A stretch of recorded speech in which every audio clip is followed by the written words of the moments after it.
அனைவருக்கும் இனிமையான காலை வணக்கம். 2024ஆம் ஆண்டு ஜூன் மாதம் 18ஆம் தேதி செவ்வாய்க்கிழமை உங்களை ஸ்டார் தமிழின் நம் நாடு நிகழ்ச்சியில் சந்திப்பதில் மகிழ்ச்சியாக இருக்கின்றது. இன்றும் நம் நாடு நிகழ்ச்சியில் ஏராளமான பத்திரிகை செய்திகளோடு உங்களை சந்திக்க வந்திருக்கின்றேன். முதலாவதாக இன்றைய வீரகேசரி பத்திரிகையின் பிரதான தலைப்புச் செய்தியை பார்க்கலாம். ஜனாதிபதி பாராளுமன்றில் இன்று விசேட அறிவிப்பு, தேர்தல் உள்ளிட்ட முக்கிய கேள்விகளுக்கு பதிலளிக்கும் வகையில் உரை இருக்கும் என்று வீரகேசரி பத்திரிகையில் காணக்கூடியதாக இருக்கின்றது. ஜனாதிபதி ரணில் விக்ரமசிங்கே இன்று பாராளுமன்றத்தில் விசேட உரையை நிகழ்த்த உள்ளார். இந்த உரையின் நாட்டின் தற்போதைய பொருளாதார நிலைமை, ஜனாதிபதி தேர்தல், பொருளாதார மீட்சிக்கான எதிர்கால திட்டமிடல் உள்ளிட்ட முக்கிய பல விடயங்களை ஜனாதிபதி முன்வைக்க உள்ளதாக தெரிவிக்கப்படுகின்றது. சபாநாயகர் மஹிந்த யாப்பா அபேவர்தன தலைமையில் பாராளுமன்றம் இன்று செவ்வாய்க்கிழமை கூட உள்ளது. பாராளுமன்ற அமர்வை சபாநாயகர் ஆரம்பித்து வைத்தவுடன் சபைக்கு வருகை தரும் ஜனாதிபதி ரணில் விக்ரமசிங்கே விசேட உரையாற்ற உள்ளார். சர்வதேச நாணய நிதியத்தின் 3ஆம் தவணை விடுவிப்பு மற்றும் அடுத்த கட்ட நடவடிக்கைகள் குறித்து ஜனாதிபதி சபைக்கு தெளிவுபடுத்த உள்ளார். இலங்கையின் பிரதான கடன் நிலை வழங்குனர் நாடுகளின் குழுவுடன் இவ்வாரம் விசேட பேச்சுவார்த்தை ஒன்று இடம்பெற உள்ளது. இந்த பேச்சுவார்த்தையின் பின்னர் சாதகமான பெறுபேறு கிடைக்க பெற்றால் இலங்கை வங்குரோத்து நிலையிலிருந்து விடுபட்டதாக உத்தியோகபூர்வமாக அறிவிப்பதாக ஜனாதிபதி குறிப்பிட்டிருந்தார். சர்வதேச நாணய நிதியத்துடன் இலங்கை ஏற்படுத்தி கொண்டுள்ள இணக்கப்பாடு மற்றும் தற்போதைய முன்னேற்றத்தை முன்கொண்டு செல்வதன் அவசியம் குறித்து ஜனாதிபதி தனது உரையில் விசேடமாக வலியுறுத்த உள்ளார். நாணய நிதியத்தின் செயற்படுத்தலினால் நாடு அடைந்துள்ள முன்னேற்ற நிலைமையை வலுப்படுத்துவது அவசியம் என்றும் இதற்கு சகல அரசியல் கட்சிகளும் ஒத்துழைப்பு வழங்க வேண்டும் எனவும் ஜனாதிபதி எதிர்க்கட்சிகளிடம் மீண்டும் வலியுறுத்தியுள்ளார். அதே நேரத்தில் ஜனாதிபதியின் விசேட உரையை தொடர்ந்து முற்பகல் 9:30 முதல் முற்பகல் 10:30 வரை வாய்மூல விடைக்கான வினாக்களுக்கான நேரம் ஒதுக்கப்பட்டுள்ளது. அதனை அடுத்து முற்பகல் 10:30 முதல் பிற்பகல் 5 மணி வரை சுற்றுலா பயணத்துறை சட்டத்தின் கீழான விசேட வர்த்தமானிகள் வெளியிடப்பட்டுள்ள 5 கட்டளைகள் குறித்தும் விவாதிக்கப்பட இருப்பதாகவும் இன்றைய வீரகேசரி பத்திரிகையிலே செய்தி வெளியாக இருக்கின்றது. எனவே ஜனாதிபதியின் இந்த உரை தொடர்பாக இன்று பத்திரிகைகளில், குறிப்பாக வீரகேசரி பத்திரிகையில் முன்பக்கத்திலே அந்த செய்தி வந்திருக்கின்றது. பொருளாதார தீர்வை ஏன் தேடவில்லை என்று ஜனாதிபதி ஒரு கேள்வியை மன்னாரில் வைத்து இளையோர்களிடம் கேட்டிருக்கின்றார். அந்த செய்தியை நாம் பார்க்கலாம். பொருளாதார தீர்வை ஏன் தேடவில்லை? மன்னாரில் இளையோர் வர்த்தகர்களுடனான சந்திப்பில் ஜனாதிபதி கேள்வி. நீண்ட காலமாக அரசியல் ரீதியான தீர்வை தேடும் இந்நாட்டு மக்கள் ஒருபோதும் பொருளாதாரத்தின் பக்கம் தீர்வை தேடவில்லை. சரியான பொருளாதார கொள்கையின் ஊடாக மாத்திரமே நாட்டை கட்டியெழுப்ப முடியும் என தெரிவித்துள்ள ஜனாதிபதி ரணில் விக்ரமசிங்கே அடுத்த 5 வருடங்களில் செயற்படுத்தப்படும் பொருளாதார கொள்கைகளே இலங்கையின் எதிர்காலத்தை தீர்மானிக்கும் என்றும் குறிப்பிட்டுள்ளார். மன்னாரில் நேற்று முன்தினம் ஞாயிற்றுக்கிழமை இடம்பெற்ற இளையோர் மற்றும் வர்த்தகர்களுடனான சந்திப்பிலேயே ஜனாதிபதி ரணில் விக்ரமசிங்கே இதனை தெரிவித்தார். அங்கு மேலும் ஜனாதிபதி உரையாற்றுகையில் பல விடயங்களை பேசியிருக்கிறார். ஜனாதிபதி இவ்வாறு அங்கு தெரிவிக்கிறார். அதாவது, கோவிட் பொருளாதார நெருக்கடியின் காரணமாக 4 வருடங்களாக தொழில்களை வழங்க முடியாமல் போனதோடு தொழில் கிடைத்த பலரும் அவற்றை இழந்து நிற்கும் நிலைமையும் ஏற்பட்டது. இந்த பிரச்சினைக்கு தீர்வு காண வேண்டியுள்ளது. அதனால் புதிய பாதையில் சென்று தொழில் வாய்ப்புகளை உருவாக்க வேண்டும். இல்லாவிட்டால் பழைய முறையில் சென்று வீழ்ச்சி அடைவதா என்பதை தீர்மானிக்க வேண்டும் என்றும் கூறினார். அதனையடுத்து மன்னார் மாவட்ட வர்த்தகர்களுடன் இடம்பெற்ற சந்திப்பில் கலந்து கொண்ட ஜனாதிபதி அரசாங்கம் முன்மொழிந்திருக்கும் வேலை திட்டங்களுடன் முன்னோக்கி பயணிக்கும் பட்சத்தில் எதிர்காலத்தில் பெருமளவான முதலீட்டாளர்கள் நாட்டுக்கு வருகை தருவர் என்றும் சுட்டி காட்டியிருந்தார். இப்படி இருக்கும்போது அமைச்சர் டக்ளஸ் தேவானந்தா அவர் பாராளுமன்றத்திற்கு EPDP கட்சியின் மூலமாக தெரிவாகி இன்று அவர் ஒரு கேபினெட் அமைச்சராக இருக்கிறார். இருந்த போதிலும் தற்போதைய சூழ்நிலையில் அவர் ஸ்ரீலங்கா பொதுஜன பெரமுன அரசாங்கத்திற்கு ஆதரவு அளித்து வந்தவர். ஆனால் தற்போதைய நிலையில் அவர் ரணில் விக்ரமசிங்கவின் வெற்றி உறுதி என்று தெரிவிக்கிறார். ரணில் வெற்றி பெறுவது தமிழர்களுக்கு நல்லது. யாழில் அமைச்சர் டக்ளஸ் அறிவிப்பு. எதிர்வரும் ஜனாதிபதி தேர்தலில் ரணில் விக்ரமசிங்கவை வெற்றியடை செய்வதே தமிழ் மக்களுக்கு நல்லது. அடுத்து வரும் காலங்களில் எமக்கு மக்கள் பலம் மேலும் அதிகளவாக கிடைக்கும். பார்ப்போம் அந்த செய்தியை தொடர்ச்சியாக.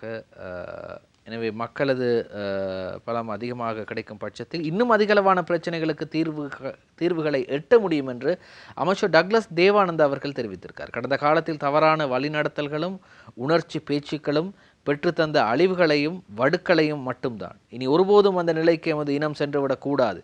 1987 தாம்பலத்தில் வைத்து தரப்பட்ட 13 கை நழுவ விட்டுவிட்டு இன்று வெட்கம் கெட்டத்தனமாக அதை முழுமையாக தருவீர்களா பாதியாக தருவீர்களா என்று தென்னிலங்கை அரசியல் தலைவர்களிடம் கேட்டுக்கொண்டிருக்கின்றனர். தமிழ் பொது வேட்பாளர் விடயம் என்பது தேவையற்ற ஒன்றாகத்தான் கருதுகின்றேன். ஆனால் தற்போது தேர்தல் வர உள்ளதால் ஐக்கியம் என்ற போர்வைக்குள் தம்மை போர்த்தி கொள்ள கடும் பிரார்த்தனங்களை தேசியம் பேசும் தமிழ் தரப்பினர் மேற்கொண்டு வருகின்றனர். அதற்கேற்பாடாகவே இந்த பொது வேட்பாளர் பேச்சும் இருக்கிறது. பாதாளத்தில் வீழ்ந்திருந்த நாட்டை பொறுப்பேற்று அதை படிப்படியாக முன்னேற்றம் காண செய்து கொண்டிருக்கும் ரணில் விக்ரமசிங்க முன்னெடுக்கும் நடவடிக்கைகளும் செயற்பாடுகளும் சரியானதாகவே இருக்கின்றன என நான் எண்ணுகிறேன். அதனால் வரவுள்ள ஜனாதிபதி தேர்தலில் அவரை வெற்றியடைய செய்வதே தமிழ் மக்களுக்கு நல்லதென நான் நினைக்கிறேன். ஜனாதிபதி தேர்தலில் போட்டியிட உள்ள வேட்பாளர்களான ரணில் விக்ரமசிங்க, சஜித் பிரேமதாச மற்றும் அனுர திசாநாயக்க ஆகியோர் யாழ்ப்பாணத்திற்கு வருகை தந்து சென்றுள்ளனர். அனைத்து கைமீறி சென்றுவிட்ட நிலையில் அவர்களிடம் 13 அதில் பாதியா அல்லது கால்வாசியா என பேசி கொண்டிருக்கின்றனர். ஆனால் அது எமது கைகளில் ஏற்கனவே இருக்கிறது.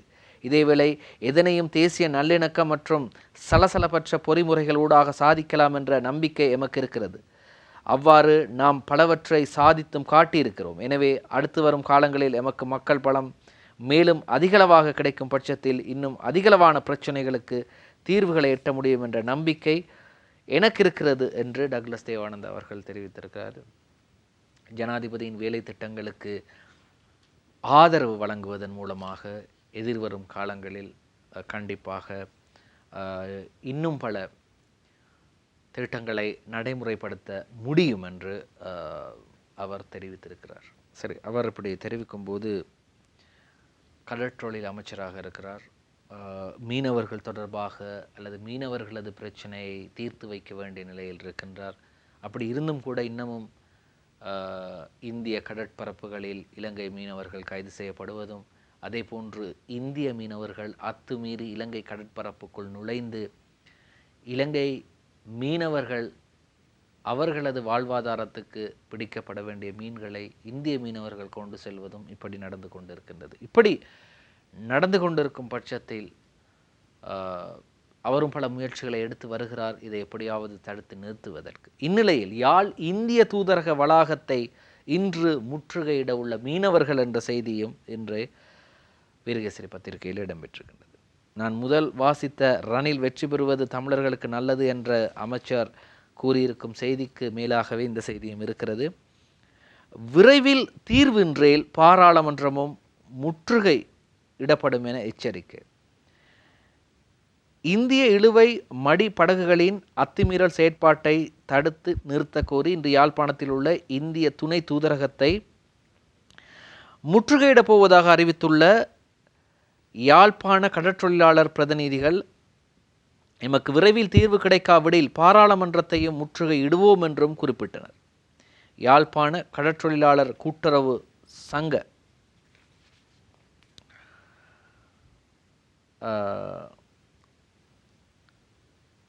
சங்கங்களின் சம்மேளனத்தின் அலுவலகத்தில் நேற்று நடைபெற்ற ஊடகவியலாளர் சந்திப்பின் போதுதான் இந்த அறிவிப்பு வெளியிடப்பட்டது. கடற்றொழிலாளர் கூட்டுறவு சங்கங்களின் சம்மேளனத்தின் தலைவர் ஸ்ரீ கந்தவேல் புனித பிரகாஷ் கருத்து தெரிவிக்கையில், இந்திய இழுவை மடி படகுகளின் அத்துமீறல் செயற்பாடு எமது கடற்பரப்பில் அரங்கேறி வருகிறது. இதனால் எமது கடற்றொழிலாளர்கள் பெருமளவு பாதிப்பை எதிர்கொண்டிருக்கின்றனர். செவ்வாய்க்கிழமை காலை 10 மணிக்கு இந்திய துணை தூதரகத்துக்கு முன்பாக போராட்டத்தை ஏற்பாடு செய்துள்ளோம். ஜனாதிபதி, கடற்றொழில் அமைச்சர், துறை சார்ந்த திணைக்களங்கள் விரைந்து செயற்பட்டு இந்திய இழுவை மடி படகுகளை கட்டுப்படுத்த வேண்டும். இல்லையேல் பாராளுமன்றத்தை முற்றுகையிட எமது அமைப்பு திட்டமிட்டுள்ளது. யாழ் மாவட்ட கடற்றொழிலாளர் கிராமிய அமைப்புகளின் சம்மேளனத்தின் தலைவர் செல்லதுரை நட்குணம் கருத்து தெரிவிக்கையில், இந்திய இழுவை மடி கடற்தொழிலாளர்களின் அத்துமீறல் எமது மக்கள் வீதிக்கு வந்து பட்டினிச்சாவை எதிர்நோக்க வேண்டி வரும். சிறுவர் தொடங்கி பெரியவர் மூலம் பெரியவர் வரை இதன் மூலம் பாதிப்புகளை எதிர்கொள்வர். இலங்கை அரசாங்கம் விரைந்து நடவடிக்கை எடுக்க வேண்டும் என்றும் அவர்கள் கேட்டுக்கொண்டிருக்கின்றார்கள். எனவே இன்றைய தினம் யாழ் இந்திய தூதரக வளாகத்தை முற்றுகையிட உள்ள இந்த கடற்றொழிலாளர்கள் தீர்வு இன்றேல் பாராளுமன்றத்தையும் முற்றுகையிடப் போவதாக தெரிவித்திருக்கின்றார்கள். எனவே அது ஒரு சர்வசாதாரண விடயமாகிவிட்டது. இப்பொழுது எதற்கென்றாலும் பாராளுமன்ற சுற்றுவட்டத்திற்கு சென்று அங்கே போராட்டம் நடத்துவதும் பாராளுமன்றத்தை முற்றுகையிடுவோம் என்று கூறுவதும் ஒரு சர்வசாதாரணமாக ஒரு பேச்சாக அல்லது போராட்டக்காரர்களின் எச்சரிக்கை வார்த்தைகளாக அது மாறியிருக்கிறது. பொறுத்திருந்து பார்ப்போம். சரி, இப்படி இருக்கும்போது மற்றும் ஒரு செய்தியை இன்றைய வீரகேசரி பத்திரிகையில் பார்க்க போகின்றோம். இந்த ஜனாதிபதி தேர்தல் நடத்தப்படுமா நடத்தப்படாதா என்ற கேள்வியாக இருக்கும் போது கடந்த வாரத்தில் சுற்றுலாத்துறை அமைச்சர் அரேன் பெர்னாண்டோ அவர் ஒரு ஊடக சந்திப்பில் கலந்து கொண்டு பேசும்போது ஏதோ அவர் வாயிலிருந்து தெரிந்தோ தெரியாமலோ அந்த திகதி வந்துவிட்டது. எப்படி என்றால் அக்டோபர் 5ஆம் தேதி ஜனாதிபதி தேர்தல் நடக்கும், அப்போது பார்ப்போம் என்று சொல்லிவிட்டார்.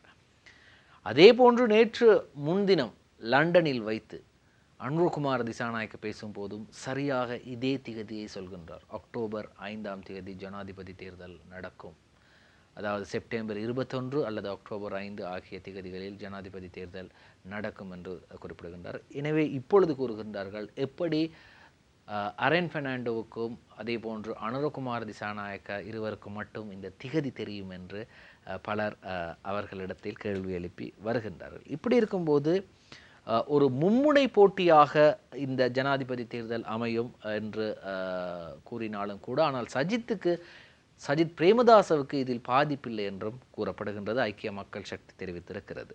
மும்முனை போட்டியாகும் உத்தேச ஜனாதிபதி தேர்தல் சஜித்திற்கு பாதிப்பில்லை, ஐக்கிய மக்கள் சக்தி தெரிவிப்பு.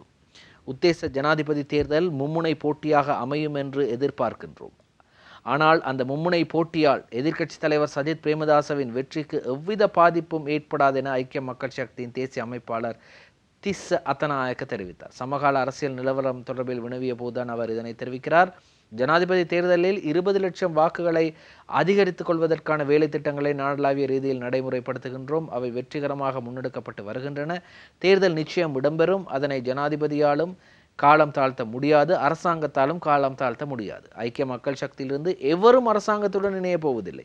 மாறாக பாராளுமன்ற உறுப்பினர்கள் அரசாங்கத்துடன் இணைந்தாலும் மக்கள் அவர்களுக்கு வாக்களிக்கப் போவதில்லை. எமது கட்சியை மேலும் பலப்படுத்துவதற்கான பேச்சுவார்த்தைகளையும் தொடர்ச்சியாக முன்னெடுத்து வருகிறோம். உத்தேச ஜனாதிபதி தேர்தல் மும்முனை போட்டியாக அமையும் என்று எதிர்பார்க்கின்றோம்.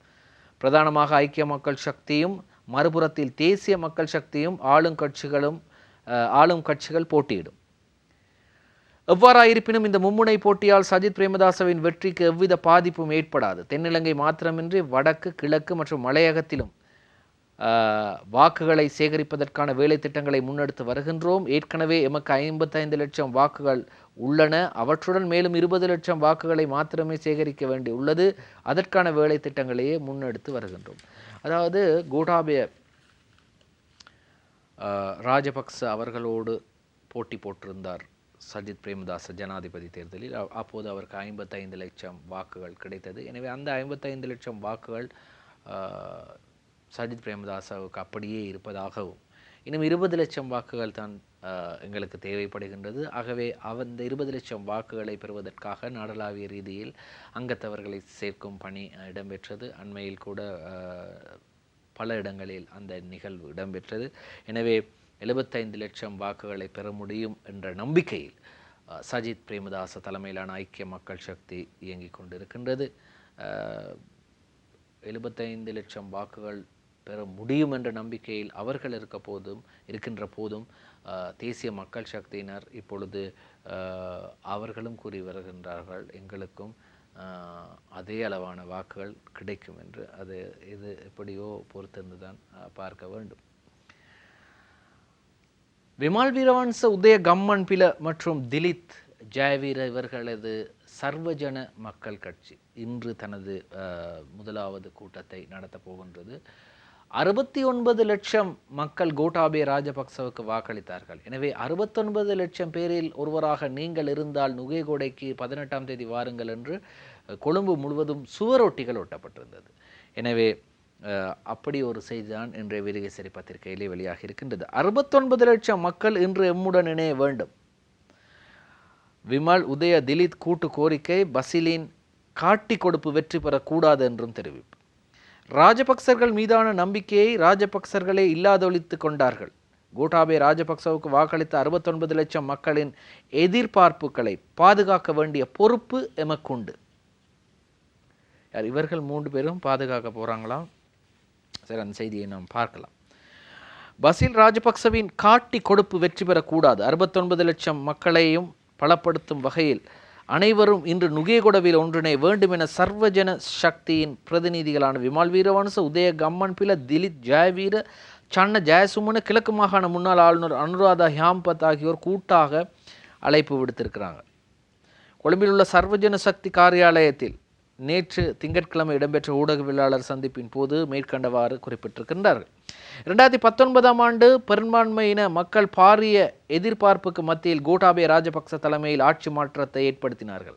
அரச தலைவர் 69 லட்சம் மக்கள் ஆணைக்கும் அபிலாஷைகளுக்கும் முரணாக செயற்படும் போது மக்கள் போராட்டம் தீவிரமடைந்தது. அரசாங்கத்துக்கு எதிரான மக்கள் போராட்டத்தை ஒரு தரப்பினர் தமது குறுகிய அரசியல் நோக்கத்திற்காக பயன்படுத்தி கொண்டார்கள். மக்கள் போராட்டத்தின் அதிர்ஷ்ட லாபம் 2020ஆம் ஆண்டு பொது தேர்தலில் புறக்கணிக்கப்பட்ட ஐக்கிய தேசிய கட்சியின் தலைவர் ரணில் விக்ரமசிங்கவுக்கு கிடைத்தது. கோட்டாபய ராஜபக்ச 69 லட்சம் மக்கள் ஆணையை அவமதித்துவிட்டு தப்பிச் சென்ற காரணத்தினால் 69 லட்சம் மக்களின் அரசியல் அபிலாஷைகளை எம்மால் மறக்க முடியாது. ஏனெனில் 69 லட்சம் மக்கள் ஆணையை தோற்றுவித்த நாங்கள் முன்னிலை வகித்தோம் என்றும் அவங்க தெரிவிக்கிறாங்க. பிவித்துரு இல உரிமைய கட்சியின் தலைவர் உதய கம்மன்பில இவ்வாறு குறிப்பிடுகிறார். ஜனாதிபதி தேர்தலில் ஐக்கிய தேசிய கட்சி சார்பில் ரணில் விக்ரமசிங்க, ஐக்கிய மக்கள் சக்தி சார்பில் சஜித் பிரேமதாச, தேசிய மக்கள் சக்தி சார்பில் அனுரகுமார் திசாநாயக் ஆகியோர் போட்டியிட உள்ளார்கள். இவர்கள் மூவரும் தனித்தனியாக போட்டியிடுவதை காட்டிலும் தேசிய ஐக்கிய கூட்டணி என்ற பேரில் ஒன்றாக போட்டியிடுவது சிறந்ததாக அமையும். அதாவது தேசிய ஐக்கிய கூட்டணி என்று அவர் போட்டியிட ஒரு ஐடியா கொடுக்கிறாரு. பேரில் ஒன்றாக போட்டியிடுவது சிறந்ததாக அமையும். ஏனெனில் இவர்கள் மூவரின் அரசியல் மற்றும் பொருளாதார கொள்கைகளும் ஒருமித்த தன்மையை காணப்படுகின்றது. இம்மூவரும் இலங்கைக்கான அமெரிக்க தூதுவர் ஜூலி ஷங் உட்பட மேற்குலக கட்டளைகளுக்கு அமைய செயற்படுகின்றார்கள். இவர்களிடம் தேசியம் பற்றி எதிர்பார்க்க முடியாது. 69 லட்சம் மக்கள் ஆணையை காட்டி கொடுத்தவர்களிடமிருந்து மக்கள் ஆணையை பாதுகாக்க வேண்டியது எமது பொறுப்பு. எனவே அனைவரையும் அன்புடன் அழைக்கின்றார்கள் நுகேகொடைக்கு. 69 லட்சம் மக்களில் ஒருவராக நீங்களும் இருந்தால் நுகேகொடைக்கு செல்லுங்கள். ஏனென்றால் அந்த 69 லட்சம் மக்களின் அபிலாஷைகளை பாதுகாக்க வேண்டிய பொறுப்பு இந்த 3 பேருக்கு இருக்கிறது.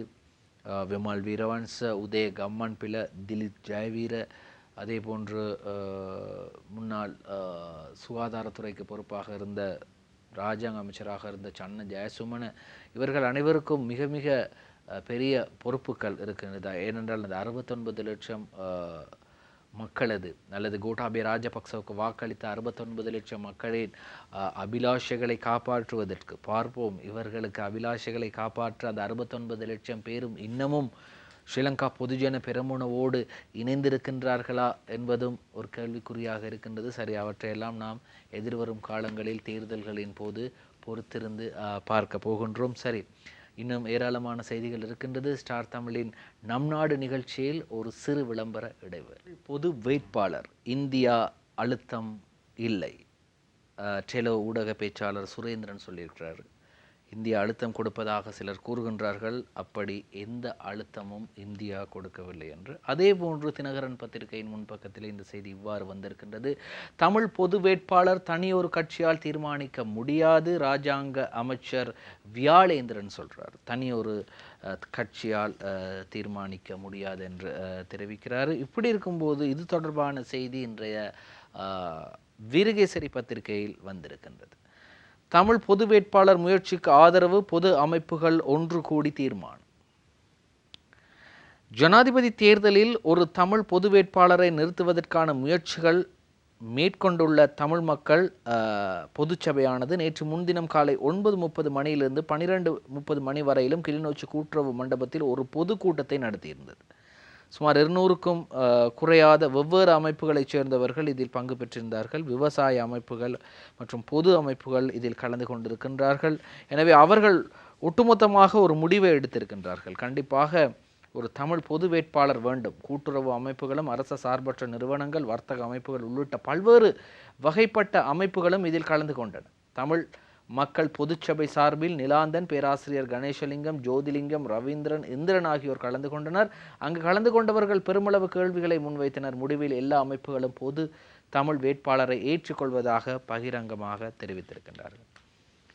இந்த பொது தமிழ் வேட்பாளர் விடயம் என்பது முதலில் வாசித்த செய்தியில் அமைச்சர் டக்ளஸ் தேவானந்தா கூறுவது போன்று, இப்பொழுது நாங்கள் ஒற்றுமையாக இருக்கின்றோம், நாங்கள் எங்களிடத்தில் எந்த பிரச்சனையும் இல்லை என்று காட்டிக்கொள்வதற்காக எடுக்கப்படும் முயற்சியா என்ற கேள்வியும் இப்பொழுது எமக்குள் எழுகின்றது. எது எப்படியோ பொறுத்திருந்து பார்க்க வேண்டும். இந்த முடிவு எவ்வாறு அமைகின்றது? ஒரு பொது வேட்பாளரை களமிறக்க போவார்களா, அல்லது தற்போது இருக்கக்கூடிய 3 வேட்பாளர்களில் யாருக்காவது ஒருவருக்கு ஆதரவு வழங்குவார்களா? காரணம், தற்போது வடக்கை நோக்கி அரச தலைவர்களும் அதேபோன்று எதிர்க்கட்சி தலைவரும் அதேபோன்று தேசிய மக்கள் சக்தியின் தலைவரும் படையெடுத்து வருகின்றார்கள். காரணம், வடக்கு மக்களது வாக்குகளை பெறுவதற்கான வாக்குறுதிகளையும் வழங்கி வருகின்றார்கள். அப்படி வாக்குறுதிகளை வழங்கி வரும்போது நிமால் சிறிபால்டி சில்வா, ஸ்ரீலங்கா சுதந்திர கட்சியின் பதில் தலைவர், இவ்வாறு குறிப்பிடுகின்றார். என்ன சொல்றார் அவர்?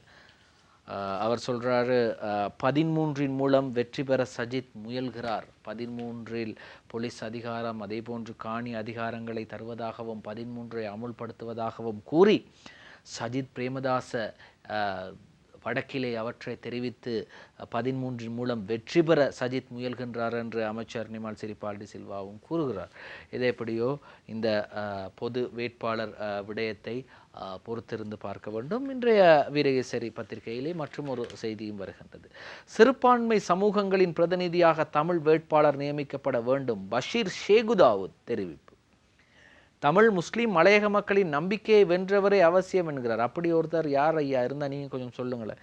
எதிர்வரும் ஜனாதிபதி தேர்தலை முன்னிறுத்தி நாட்டில் உள்ள தமிழ் முஸ்லீம் மலையக சிறுபான்மை சமூகங்களின் ஒட்டுமொத்த பிரதிநிதியாக தமிழ் பேசும் சிறுபான்மை பொது வேட்பாளர் ஒருவர் நிறுத்தப்பட வேண்டும் என்று ஸ்ரீலங்கா முஸ்லீம் காங்கிரஸின் முன்னாள் தவிசாளரும் ஐக்கிய சமாதான கூட்டமைப்பின் தவிசாளருமான பஷீர் ஷேகுதாவுத் தெரிவிக்கிறார். தமிழ் பேசும் சிறுபான்மை பொது வேட்பாளர் விவகாரம் தொடர்பாக நேற்று பல்வேறு விடயங்களை முன்வைத்துள்ள பஷீர் ஷேகுதாவுத் தான் இவ்வாறு குறிப்பிடுகிறார். கண்டிப்பாக அதாவது என்ன சொல்றாருன்றா, மலையக மக்களின் நம்பிக்கையை பெற்றவராகவும் இருக்க வேண்டும், அதே போன்று வடக்கு கிழக்கு தமிழ் முஸ்லீம் மக்களது நம்பிக்கையை பெற்றவராகவும் இருக்க வேண்டும்.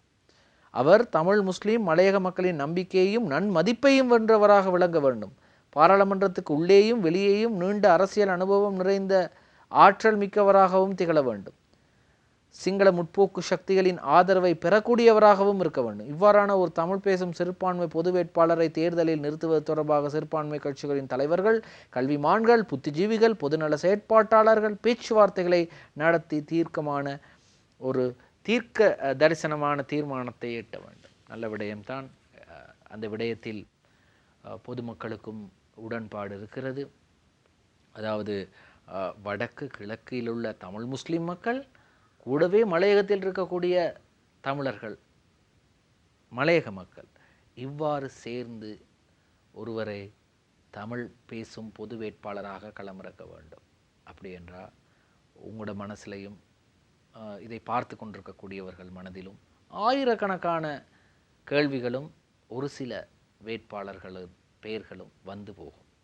இவர் நல்லமா, இவர் இருக்குமா, அல்லது இவர் வடக்கு கிழக்கு மக்களது வாக்குகளை பெறக்கூடியவரா, அல்லது இவர் மலையக மக்களது அபிலாஷைகளை பூர்த்தி செய்யக்கூடியவரா, சில நேரங்களில் இவருக்கு வடக்கு கிழக்கில் இருக்கக்கூடிய தமிழ் முஸ்லீம் மக்களது ஆதரவு கிடைக்குமா, இப்படி பல கேள்விகள் உதயமாகி இருக்கலாம். எல்லாவற்றுக்கும் பதில் வெகு விரைவில் கிடைக்கும். ஜெனீவா தொடர்பான ஒரு செய்தி வந்திருக்கின்றது. ஜெனீவா கூட்டத்தொடர் இன்று ஆரம்பமாகின்றது. இலங்கை தொடர்பில் நிகழ்ச்சி நிரலில் எதுவும் இல்லை. செப்டம்பரில் புதிய பிரேரணை வரலாம் என்று கூறப்பட்டிருக்கின்றது. ஐக்கிய நாடுகளின் மனித உரிமை பேரவையின் 56வது கூட்டத்தொடர் இன்று 18ஆம் தேதி செவ்வாய்க்கிழமை ஜெனீவாவில் ஆரம்பமாகிறது. முதலாவது அமர்வில் ஐநா மனித உரிமை ஆணையாளர் வால்கர் டார்க் உரையாற்ற உள்ளதுடன் நாடுகள் தொடர்பான மதிப்பீட்டு அறிக்கைகளை வெளியிடவிருக்கிறார். இன்று ஆரம்பமாகும் 56வது கூட்டத்தொடர் அடுத்த மாதம் 12ஆம் தேதி வரை நடைபெறவிருக்கின்றது என்று அந்த செய்தி அவ்வாறு தொடர்ந்து செல்கின்றது. ஆனால் இலங்கை தொடர்பில் நிகழ்ச்சி நிரலில் எதுவுமே இல்லை. இலங்கை தொடர்பான நிகழ்ச்சி நிரலில் எதுவுமே இல்லை என்று கூறப்படுகின்றது. சவுதியில் அஜ் யாத்திரைக்காக சென்றவர்களில் 19 அஜ் யாத்திரிகள் பலி என்ற செய்தி வந்திருக்கின்றது. 17 பேரை காணவில்லை. சவுதி அரேபியாவில் அஜ் யாத்திரையில் பங்கேற்ற ஜோர்தான் மற்றும் ஈரானைச் சேர்ந்த குறைந்தது 19 யாத்ரிகர் உயிரிழந்துள்ளதுடன் 17 பேர் காணாமல் போயுள்ளதாக இரு நாடுகளினதும் அதிகாரிகள் தெரிவிக்கின்றனர். அஜ் கடமைகளை நிறைவேற்றும் சமயத்தில் தமது யாத்திரிகர்களின் 14 பேர் உயிரிழந்துள்ளதாகவும் 17 பேர் காணாமல் போயுள்ளதாகவும் தெரிவிக்கப்படுகின்றது. பொறுத்திருந்து பார்ப்போம். இப்படி இருக்கும்போது சட்டமா அதிபரது பதவி காலத்தை ஜனாதிபதி நீடிக்க முயற்சி எடுத்தார். அதற்கு எதிர்ப்புகள் வந்தது. எவ்வாறு அப்படி நீங்கள் நீடிக்க முடியும் என்று. அதே நேரத்தில் அவ்வாறு அவர் நீடிக்க முயல்வது தேர்தலை மனதில் வைத்து கொண்டென்றெல்லாம் சொல்லப்பட்டது. சட்டமா அதிபரின் பதவிக்காலத்தை நீடிக்க முடியாது, அது அரசியலமைப்பின் பொறுப்பல்ல, ஜிஎல் பீரிஸ் தெரிவிப்பு என்ற செய்தியும் இன்றைய வீரகேசரி பத்திரிகையில் இடம் பிடித்திருக்கின்றது. சட்டமா அதிபரின் பதவிக்காலத்தை நீடிப்பது குறித்து தீர்மானம் எடுக்கும் பொறுப்பு அரசியலமைப்பு பேரவைக்கு கிடையாது. அரசியலமைப்பு பேரவையை நெருக்கடிக்குள்ளாக்கும் வகையில் ஜனாதிபதி செயற்படுகிறார் என சுதந்திர மக்கள் சபையின் பிரதிநிதியும் பாராளுமன்ற உறுப்பினருமான பேராசிரியர் ஜிஎல் பீரிஸ் தெரிவித்திருக்கிறார். எனவே அவ்வாறு அவரது காலத்தை பதவி காலத்தை நீடிக்க முடியாது என்று ஜிஎல் பீரிஸ் அவர்கள் தெரிவிக்கிறார். இப்படி இருக்கும்போது கம்பன் கழக நிகழ்வுகள் இடம்பெற்று வருகின்றது. அது தொடர்பான ஒரு புகைப்படத்தை இன்றைய வீரகேசரி பத்திரிகையில் பார்க்கலாம்.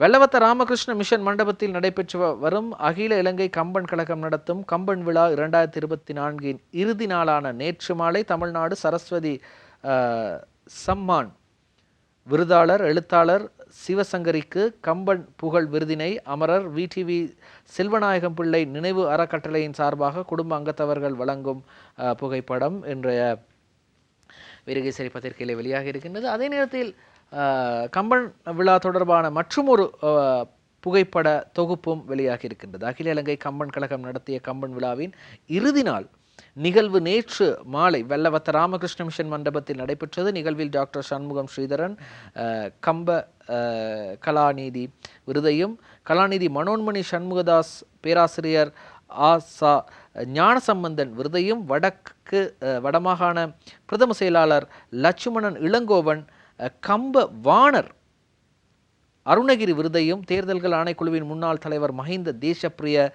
வித்துவ சிரோமணி பொன்னம்பல பிள்ளை விருதையும், ஸ்ரீலங்கா முஸ்லிம் காங்கிரஸ் தலைவர் ரவுஃப் ஹக்கீம் கம்பன் அடிப்பொடி சா கணேசன் விருதையும், கிழக்கு மாகாண ஆளுநர் செந்தில் தொண்டமான் மகா வித்துவான் சி கணேஷ் ஐயர் விருதையும் பெற்றுக்கொண்டனர். இதன் போது எடுக்கப்பட்ட படங்களையும் காணலாம் என்றும் இருக்கின்றது. எஸ்.எம். சுரேந்திரனின் படங்களாக இந்த படங்கள் இருக்கின்றது. எனவே கம்பன் கழகத்திலே விருதுகளை பெற்றிருக்கின்றார்கள். எப்படி இருக்கும்போது இந்த பிள்ளைகளை தூக்கி கொண்டு வெளியிலே செல்வது அல்லது பிள்ளைகளை என்று சொல்லும்போது 5 வயதுக்கு குறைவான பிள்ளைகளை தூக்கி கொண்டோ அல்லது குறிப்பாக நீங்கள் பிள்ளைகளை வீட்டிலிருந்து வெளியே அழைத்து செல்வதே மிக மிக அவதானமாக இருக்கக்கூடிய ஒரு காலகட்டமாக இருக்கின்றது. கலஹா பகுதியில் நடந்த மிகவும் பரிதாபகரமான ஒரு சம்பவத்தை இந்த நேரத்தில் உங்களோடு பகிர்ந்து கொள்ளலாம். இருந்தாலும் மனவேதனையோடு பகிர்ந்து கொள்கின்றேன். பார்க்கலாம் அந்த செய்தியை வீரகேசரி பத்திரிகையில். தலையில் தேங்காய் விழுந்ததில் 11 மாத குழந்தை உயிரிழப்பு என்ற மிக மிக கவலையான ஒரு செய்தி இன்றைய வீரகேசரி பத்திரிகையிலும் அதே போன்று எல்லா சிங்கள பத்திரிகைகளிலும் பதிவாகி இருக்கின்றது. குறிப்பாக கண்டி கலகா போலீஸ் பிரிவுக்குட்பட்ட தெல்தோட்ட நாராங்கின்ன தோட்டத்தில் உள்ள 11 மாத குழந்தையின் தலையில் தேங்காய் விழுந்ததில் குழந்தை பரிதாபகரமாக உயிரிழந்துள்ள சம்பவம் நேற்று பதிவாகியுள்ளது. இச்சம்பவத்தில் லோகேஸ்வரன் கியாஸ்னினி கியாசினி என்ற 11 மாத குழந்தையை உயிரிழந்துள்ளது. தெல்தொட்ட நாராயண தோட்டத்தில் வசிக்கும் லோகேஸ்வரன் என்பவர் தனது 11 மாத கைக்குழந்தையுடன் அந்த பகுதியில் இருக்கும் நண்பர் ஒருவர் வீட்டுக்கு சென்று பின்னர் வீடு திரும்பிக் கொண்டிருந்த சந்தர்ப்பத்திலேயே இந்த விபரீதம் நேர்ந்துள்ளது. படுகாயங்களுக்குள்ளான குழந்தை தெல்தொட்ட பிரதேச வைத்தியசாலைக்கு கொண்டு செல்லப்பட்ட பின்னர் அங்கிருந்து உடனடியாக பேராதனிய வைத்தியசாலைக்கு மேலதிக சிகிச்சைக்காக கொண்டு செல்லப்பட்ட போதும் சிகிச்சை பலனின்றி குழந்தை உயிரிழந்துள்ளது என்ற கவலையான செய்தி வந்திருக்கின்றது. கொஞ்சம் இருங்க, அந்த பிள்ளையை பக்கத்து வீட்டுக்கு கூட்டிகிட்டு போயிட்டு வரேன், இந்த பிள்ளைய கடைக்கு கூட்டிகிட்டு போகிறேன், இந்த மாதிரியெல்லாம் வேலைகள் எல்லாம் செய்கிறது மிக மிக ஆபத்தானது. சிலர் நான் பார்த்திருக்கின்றேன், பிள்ளைகளை அதாவது தங்களுடைய பிள்ளைகளை பெட்ரோல் டேங்குக்கு மேலெல்லாம் வச்சு பைக்கில் கூட்டிகிட்டு போவாங்க. பிள்ளையை கொஞ்சம் சுற்றி காட்டிட்டு வரேன். மிக மிக ஆபத்தான விடயம், ரொம்ப கவனமாக இருங்கள் என்பதை தெரிவித்து கொண்டு, கலுபோவில போதனா வைத்தியசாலையில் இருக்கக்கூடிய வைத்தியர்களுக்கு அவர்களுடைய உணவு தொடர்பாக அதிரடியாக PHI அதிகாரிகள் நேற்று களம் இறங்கியிருக்கிறார்கள். தினகரன் பத்திரிகையின் பிரதான செய்தி. கலுபோவில போதனா வைத்தியசாலையில் அதிர்ச்சி சம்பவம். டாக்டர்களுக்கான உணவகம் PHI குழுவால் சுற்றி வளைப்பு. மனித பாவனைக்கு உதவாத பல உணவு வகைகள் கண்டுபிடிப்பு. பழுதடைந்த நாட்பட்ட உணவுகள் குளிரூட்டியிலும் ஈக்கள் எறும்புகள் மொய்த்த நிலையிலும் கண்டுபிடிக்கப்பட்டு அளிக்கப்பட்டதாக பிரதம PHI அதிகாரி தெரிவித்திருக்கிறார். இது வேற எங்கேயும் இல்லை, போதனா வைத்தியசாலையில் இந்த நிலைமை என்றால் ஐயா கொஞ்சம் ஹோட்டல்களுக்கும் நீங்கள் வாங்க. இந்த PHI அதிகாரிகளிடம் கேட்டுக்கொள்கின்றேன், கொழும்பில் இருக்கக்கூடிய சில ஹோட்டல்களுக்கு வாங்க. எனவே ஹோட்டல்களுக்கு வந்து முன்னாள் ஹோட்டலுக்கு கேஷியர் கவுண்டரில் இருக்கக்கூடிய முதலாளியை சந்தித்து விட்டு செல்லாமல் கொஞ்சம் சமையலறை பக்கமும் கொஞ்சம் வந்து பாருங்கள், நிலைமை எப்படி இருக்குன்னு சொல்லி உங்களுக்கு அப்படி எந்தெந்த உணவகங்களுக்கு செல்ல வேண்டும் என்றால் நானும் உதவி செய்கின்றேன். கொஞ்சம் வந்து பாருங்கள், கொழும்பு நகரங்களில் இருக்கக்கூடிய உணவகங்களில் சமையலறைக்கு. சரி, தேங்காய் எண்ணெயின் விலை சடுதியாக அதிகரித்திருக்கின்றது. 430 ரூபாய்க்கு போன கிழமை நாங்கள் வாங்கிய தேங்காய் எண்ணெய் 550 ரூபாய் அதிகரித்து விட்டது. உள்ளூர் சந்தையில் தேங்காய் எண்ணெய் விலை சடுதியாக அதிகரிப்பு. இறக்குமதியாளர்கள் தன்னிச்சையாக செயற்படுவதாக குற்றச்சாட்டு. உள்ளூர் சந்தையில் தேங்காய் எண்ணெயின் விலை சடுதியாக அதிகரித்துள்ளதாக தேசிய நுகர்வோர் முன்னணி தலைவர் அசேல சம்பத் தெரிவிக்கிறார். 400 ரூபாய் முதல் 450 ரூபாய் வரை விற்பனை செய்யப்பட்ட இந்த தேங்காய் எண்ணெய் தற்போது பார்ப்போம், உங்களோட பகுதியில் எவ்வளோ என்று நீங்கள் கொஞ்சம் பாருங்கள்.